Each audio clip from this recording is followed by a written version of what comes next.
You've played enough Fallout to know when things are going to hit the fan. It's time to build a bunker in West Virginia. Consider our emergency survival bunker project initiated.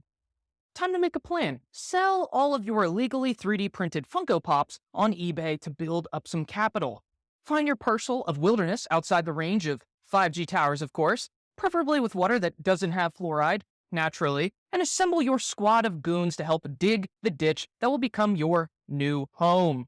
With your hastily conceived plan in place, you can start construction or project execution. This is when things actually get done.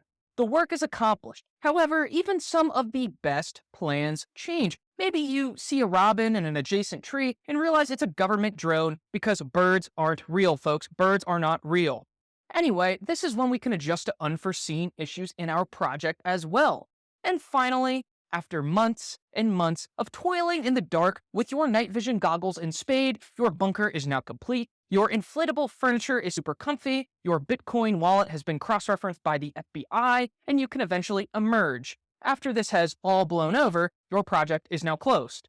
And now, if you hate my face but want to see more of it and learn about project management, look up Dion Training CompTIA Project Plus.